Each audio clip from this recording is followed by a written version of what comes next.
Okay, the thing is, usually when I teach the part about Englishness and Britishness, I start off with showing you a few examples. And one of my favorite examples is the opening of the Olympic Games in 2012. So usually I'd be starting with The Tempest, narrated by Kenneth Branagh, while rural England is moving through the Industrial Revolution to some sort of modern England. I would be showing you the part about the NHS, about English literature, about children's literature, and so on and so forth. And I would be asking you, which identity do you think is represented here? And what are the cornerstones of the identity that is presented in this opening of the Olympic Games? And if we're talking about Englishness and Britishness, I would also be asking you, what do you think are the cornerstones of either Englishness or Britishness? And if there are any, where would you draw the line between Englishness and Britishness? And usually the answers I get are somewhat along the lines of, well, there is the Industrial Revolution, which is definitely a British development that started in England. Or the landscape that is presented is England, or, well, England that is part of Britain, of course. And the NHS, yes, that's an English or British, English invention, but the portrayal of it is certainly British. After all, it represents different ethnicities, and that is certainly British.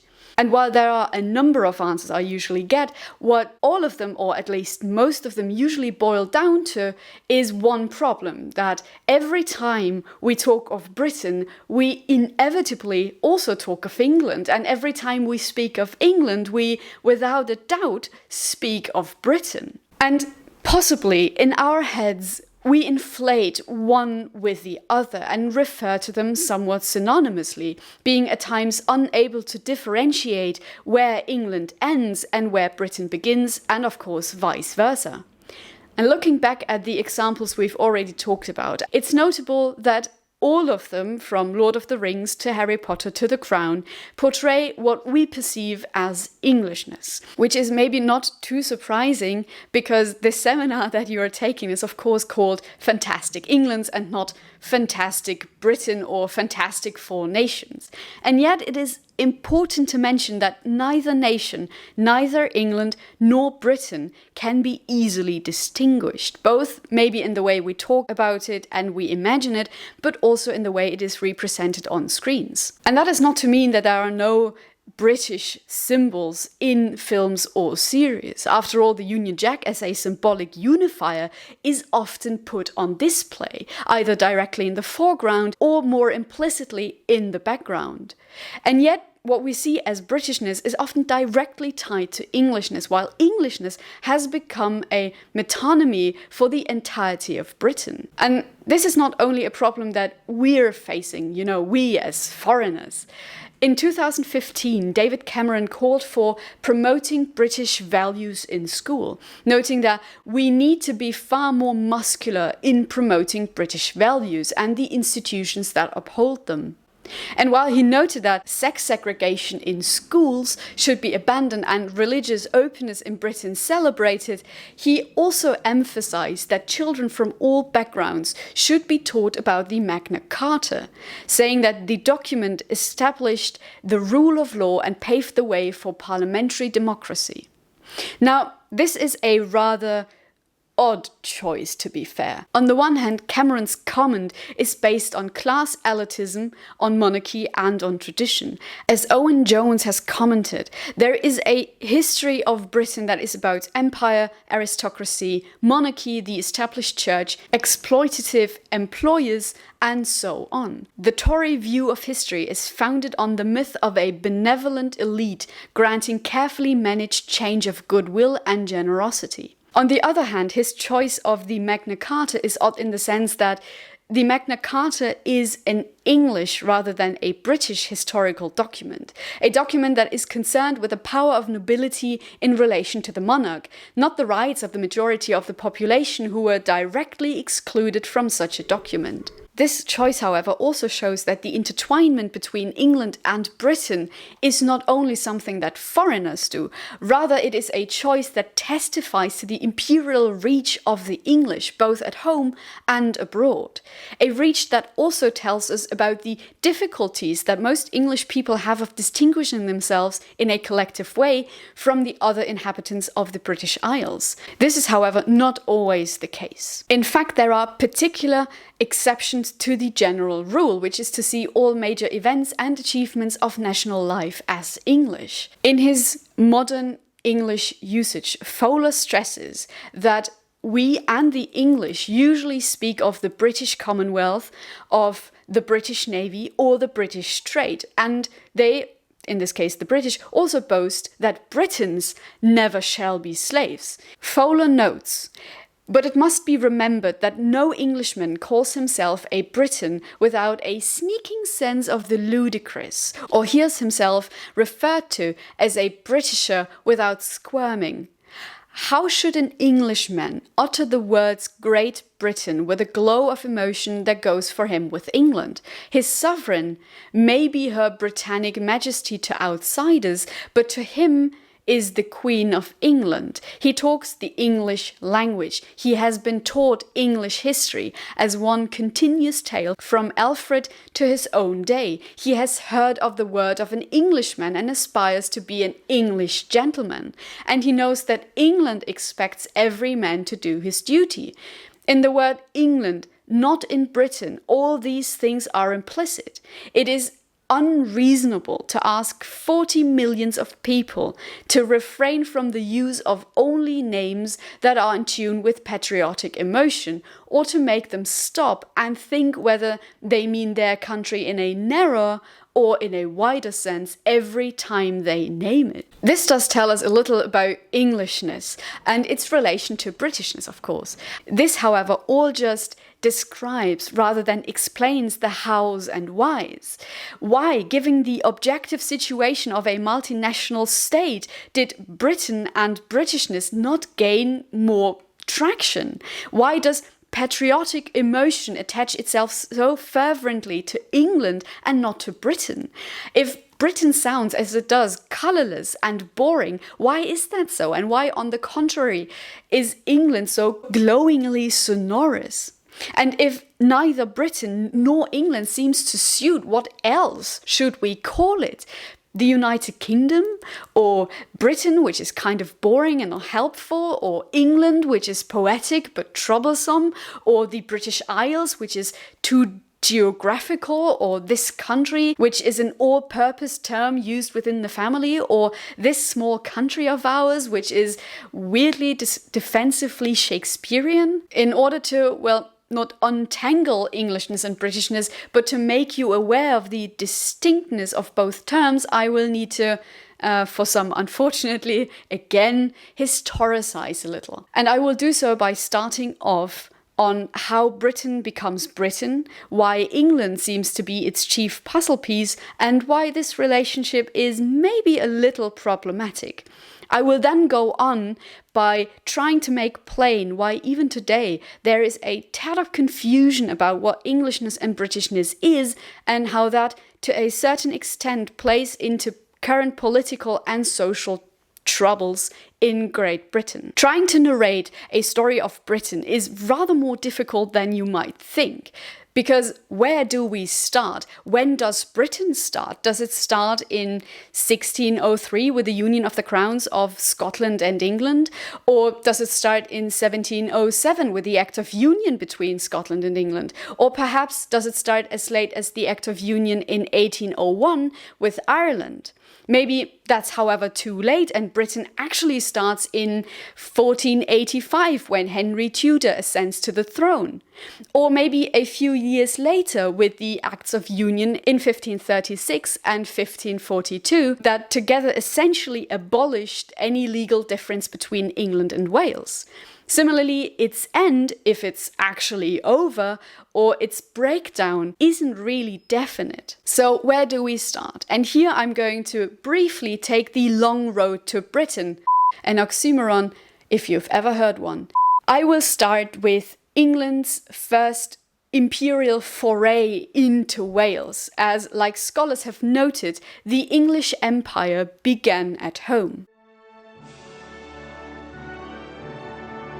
Wales, Williams notes, as a political entity comes into existence as a junior partner in Britain run by England. Wales was the first country to feel the force of English expansion, as, and here I'm going to quote Coomer again, the Welsh were the residues of the original inhabitants of Britain, the people that could call themselves the most truly British, but who eventually found themselves dispersed into separate communities, for instance Welsh and Cornish, and driven to a small corner of the island and fighting an increasingly losing battle for survival. Even their very name was an insult. While they tried to maintain the words Cymru or Cymri, a word that meant people of the same region and could be applied equally to the people and the land, they were called instead Welsh and Wales, both demeaning words that derive from a generic German word for anything foreign. Thus, in their very name, the Welsh accepted that they were someone else's creature, living on the sufferance of a foreign power, basically aliens in their own land. Kumar notes that this imposition of the name from outside was partly their fault. I would sort of argue against it, but agree with him insofar as being governed from outside was at least born out of their political and cultural situation at that very time. And we're of course talking about pre-13th century here. Despite having a very well-defined territory, Wales was and is separated from England by Offa's Dyke, and a clearly defined cultural identity, Wales struggled to achieve political unity, though there was no lack of trying. One example to unite these smaller kingdoms and territories as a united kingdom of Wales came in the mid-13th century. Llywelyn the Great had united most of Wales, and his later successor, Llywelyn ap Gruffudd, or in English Llywelyn the Last, was under the agreement of Welsh nobles established as the first Prince of Wales, a title ratified by official treaties with England. This triumph, however, was rather short-lived, as were other unification attempts in Wales, which made Wales particularly vulnerable to English influence. As Llywelyn had seized the land of other Welsh nobles, he had somewhat understandably become rather unpopular, so that during the English invasion under Edward I, the Welsh nobles actually united against Llywelyn and tried to unseat him. Simultaneously, during that invasion, Wales was divided up under English rule, and after Llywelyn's death, the title Prince of Wales was transferred to the later Edward II, and from then on was given to each successive first son of the British royal family. From this point onwards, England and Wales were more or less joined, an intertwinement that became even more firm when Henry VII, a Welshman, ascended the throne in 1485. The Acts of Union in 1536 and in 1543 completed the Anglicisation of Wales that had started with the Edwardian Statute of 1284 and continued steadily thereafter. This shiring of Wales meant that for the first time in its history, there was now a uniform pattern of administration throughout the whole principality, a pattern based on English common law and English justices of the peace. The relationship between England and Wales was even back then characterized by animosity. And here I need to say that I'm of course using English sources. I'm using sources written by English writers, so take that with probably a whole can of salt. So much salt, in fact, that you probably get sodium poisoning. Anyhow, where was I? With the Welsh said to have a natural hatred for the English and being opposed by the power of God and man alike, and are powerless to obtain what they want, they being the Welsh. The sinfulness and the rebelliousness of the Welsh, and to a certain extent the Celtic people, served as a foil which made the identity of the English people it resisted stand out in high relief. These prejudices were part and parcel of the conquest and the colonialization of Wales. The second home invasion of the English came with the conquest and colonialization of Ireland, albeit in an effort that is a lot less clear-cut than the Welsh one. Ireland's situation at that point in time was only a little less precarious than the Welsh situation. Here too, Irish kings had tried to achieve Irish unity, however, again with very little success. Ireland remained fundamentally a series of small kingdoms ruled by leaders who occasionally tried to assert their rule over the whole island by claiming the title of High King, a title which acquired legendary status in Irish history and which became more and more dependent on maintaining one's hold over Dublin.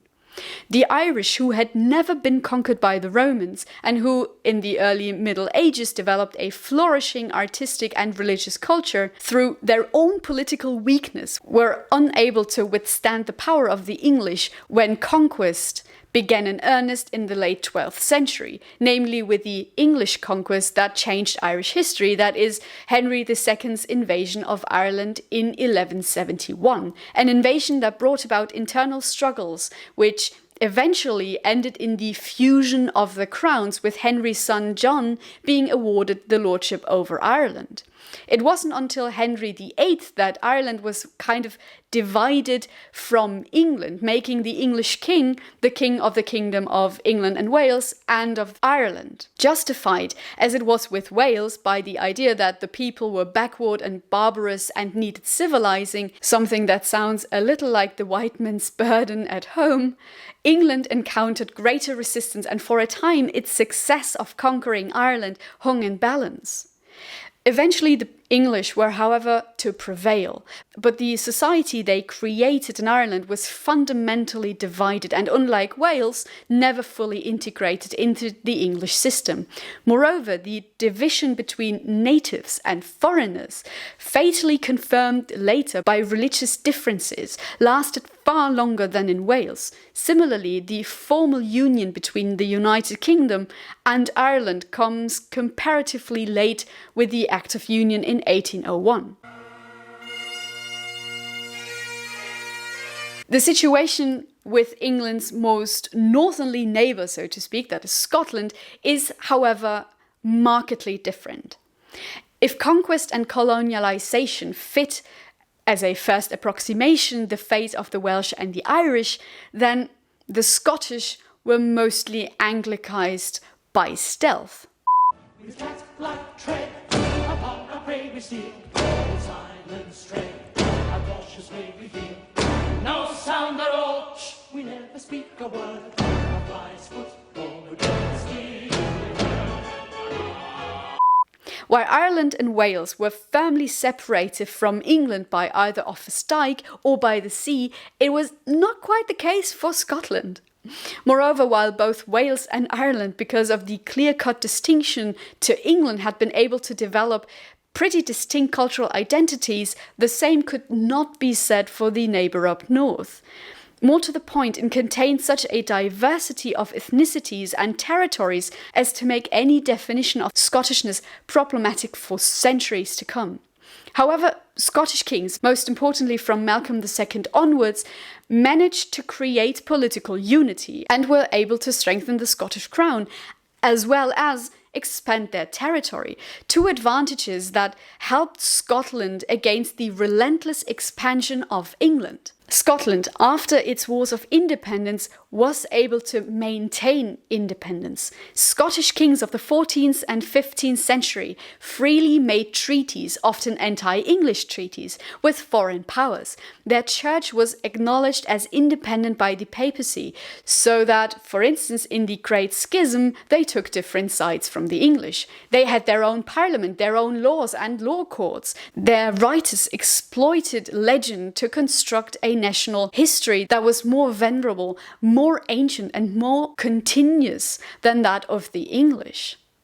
However, while they resisted the English, they also somewhat Englished themselves. At this point in history, English meant mostly French or Anglo-Norman culture.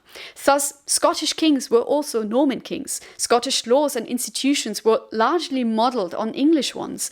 The language of the Scottish courts, Scottish writers, and a good part of the Scottish nation was, when it was not French, a variety of English. The English thus did not need to conquer Scotland. The Scottish simply became more and more similar to England throughout time, through their laws, their language, and throughout intermarriages between Scottish and English nobles. This, however, also led to an interior separation between the lowlands and the highlands, between the civilized, prosperous and English-speaking society of the lowlands and the backward, barbarous, Gaelic-speaking society of the highlands. However, that's a completely different story that I will not get into. Yet these developments also lead, on the one hand, to the intermarriage of Margaret, one of Henry IV's daughters, and James IV of Scotland, which set up the succession of James V of Scotland to the British throne and the subsequent union of the crowns in 1603. By this point, James became King James I of England, Wales and Ireland, and King James V of Scotland. In his efforts to symbolically unite the crowns, he devised, for instance, a new coat of arms, as well as a new uniform coinage. Flags and coats of arms that were greeted rather unenthusiastically, with each new design mostly offending either party.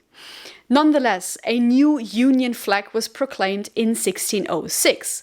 But it would take some time, generally seen as until the Act of Union in 1707, until, for instance, ships would fly not distinct flags, that is the English or the Scottish, but that would fly actually the Union flag. And maybe as a side note, here we're not quite talking about the Union Jack, we're talking about a similar flag that does not include Ireland as of this point. Now, why have I spent so much time, probably far too much time, to tell you about how England basically invaded the British Isles in a fit of absence of mind? Well, what should have become clear by now is that England, as we know or perceive it, has never been just England.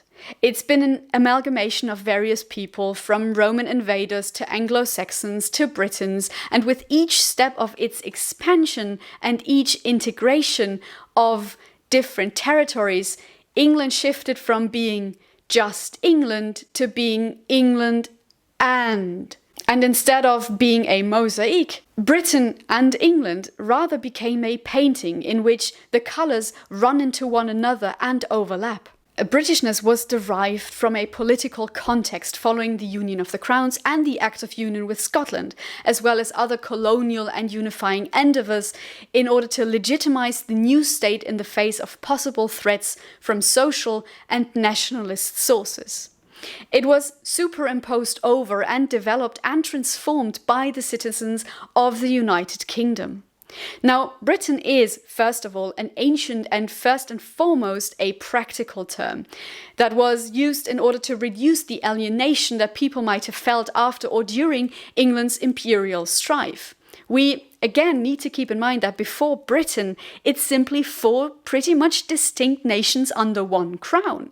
However, there was nothing to properly unite them as of yet, meaning that nothing could be celebrated, nothing was ritualized, nothing was there that everyone could benefit and profit from. The term Britain was first recorded by the Greeks in the 4th century BC as the name of the Celts who lived on Western Europe's largest offshore island. And while the Romans adapted its Greek roots and called the island Britannia, the Angles and the Saxons named the land they invaded and eventually settled in England and basically ignored the rest. Britain as a designation, however, always persisted, but it was rarely used until about the time of Henry VIII and Edward VI, when it came again into practical politics in connections with the efforts to unite England and Scotland. Despite the union of the crowns in 1603, when James I proclaimed himself the King of Great Britain, efforts to promote Britain as an overarching identity appear to have had limited success until the Act of Union with Scotland in 1707, which established the United Kingdom of Great Britain. From that time onwards, Britain came into common usage as a shorthand for Great Britain. It figured widely in official and semi-official economia to the kingdom, for instance in its perhaps most celebrated form by poet James Thomson, who wrote, "Britain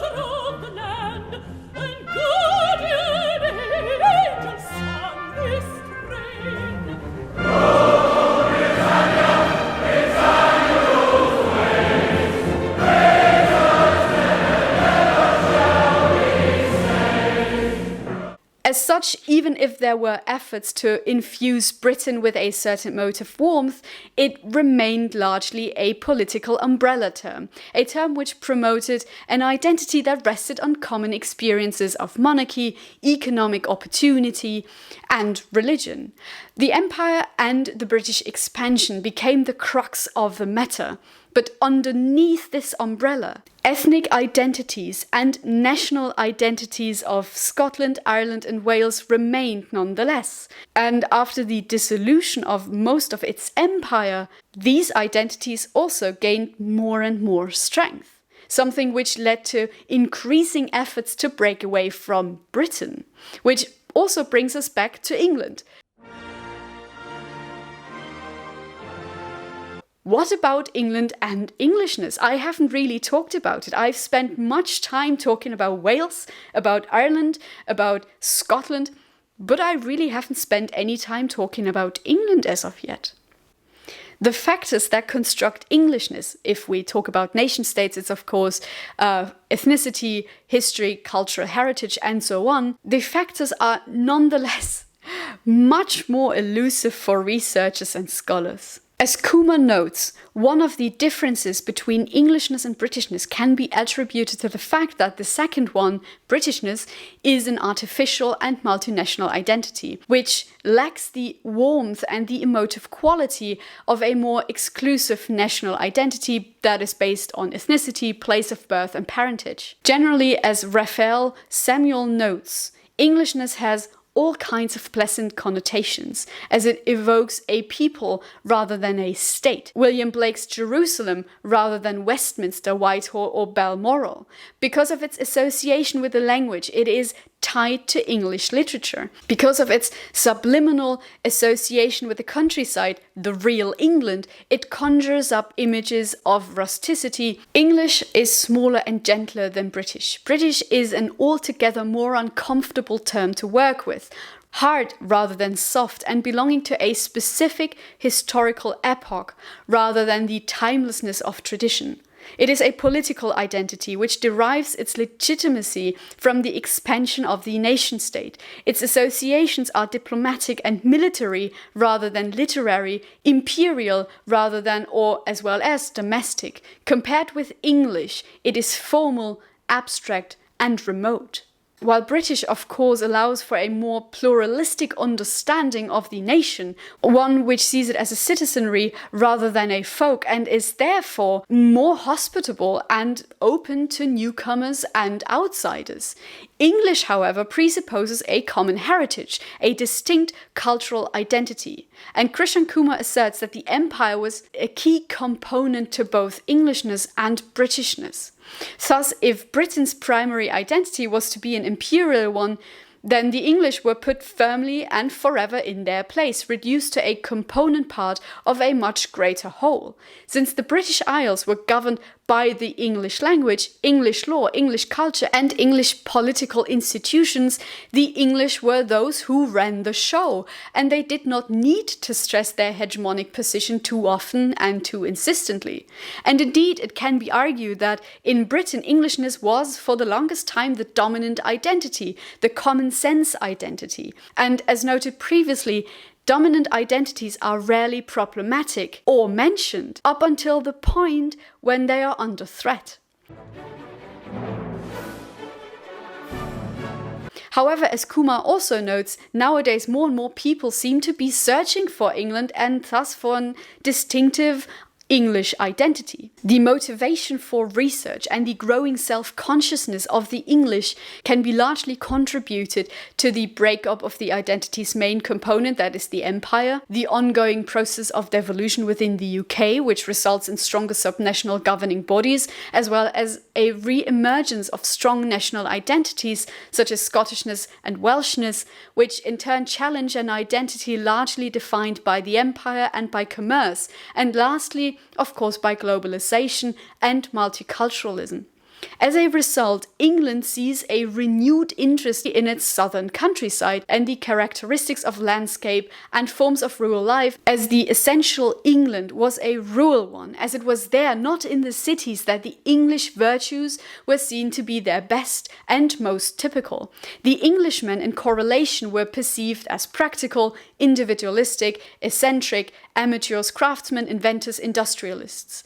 It was this England, an England of the poets, domestic, sporting, gallant, boyish, of a sure and delicate heart, with the countryside at its centre, which became the emblem of a certain kind of Englishness, promoting a very much touristic picture of England. Now, what are the takeaways from this little, somewhat overly long trek through English history? First of all, to make you aware that British and English are often indistinguishable, because there has been a very long tradition of English imperialism, which in turn has shaped how A, England saw itself, and B, how Englishness was and would be shaped by the amassing of home and overseas territories. Moreover, while history is often considered somewhat kind of boring, it also provides us not only with a broad overview over social, political and cultural developments, but in this very case shows us the foundational basis for persisting problems at the very moment in time that we live in. Whether it's the problematic relationship with Wales, which has resulted in strong nationalistic and independence movements in Wales that laud their language and their culture and heritage, or the independence movements in Scotland that have become even more pronounced since the Brexit and the referendum of 2014, or even Brexit itself, most, if not all of these occurrences have often been simmering underneath the surface of Britishness and of British history. And with the erosion of the empire and the now potential dissolution of Britain, these ideas of independence, of national identity, of cultural and ethnic identity are bound to gain even more momentum. Second, that imperialism isn't just a historical event or epoch, but that imperialism is both the founding stone and a cornerstone of Englishness and Britishness. While overseas territories were diverse and particularly un-English, they were nonetheless regarded as one people and one family, as a great homogeneous people, one in blood, language, religion and laws, but dispersed over a boundless space. A sentiment that was also expressed in many forms, from royal speeches stressing that all peoples are being reached and that the Commonwealth is part of a family, to politicians stressing a united Britain as a bulwark to undemocratic forces, all notions that infused Britain with an emotional power, in that authority and formal control over people was joined to experiences of face-to-face control each person has felt very deeply within, for instance, the family, thus affecting them in an intimate way and making this form of authority very, very effective. Third, that the breakaway and breakup of such defining features and the lack of distinctness between Britain and England due to the cultural and political control that England has held over Britain has led to a climate of uncertainty of what England actually is. An uncertainty that has found expression in A, search for a distinct Englishness, in B, a need to define said Englishness, and, as is the case with most identity constructions and identities under threat, C, an increased movement towards clearly distinguishing themselves from others, the latter of which has had numerous far-reaching consequences which we have and will probably witness in the future.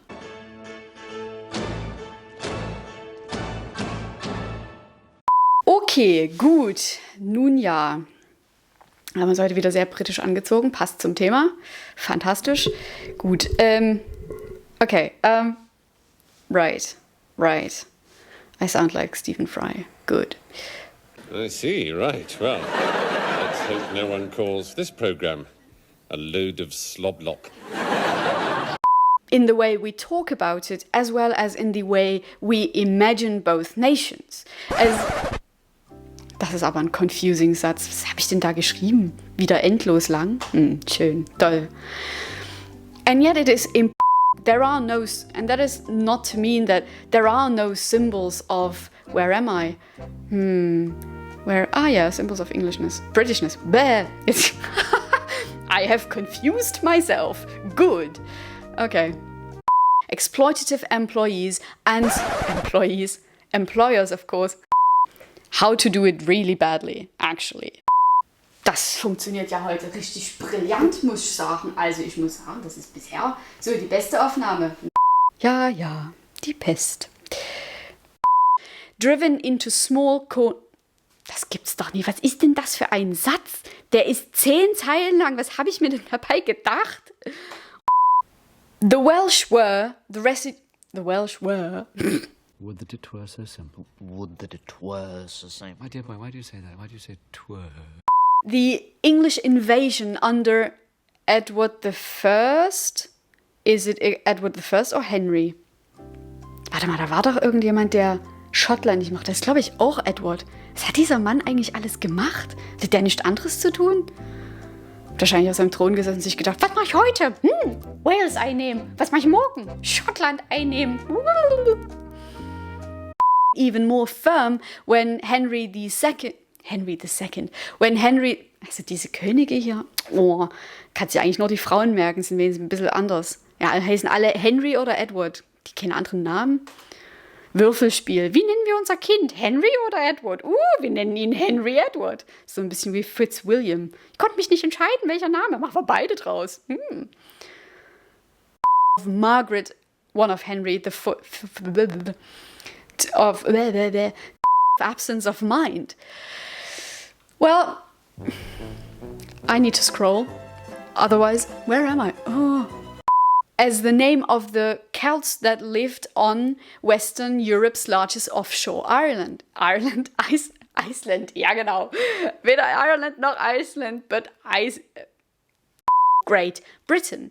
It figured wildly. It figured, which derives its heute gebe ich es echt ein bisschen auf. Was ist denn heute los? Also wirklich, erst mit dem Licht, jetzt mit dem Text. Was habe ich denn hier für einen Scheiß zusammengeschrieben?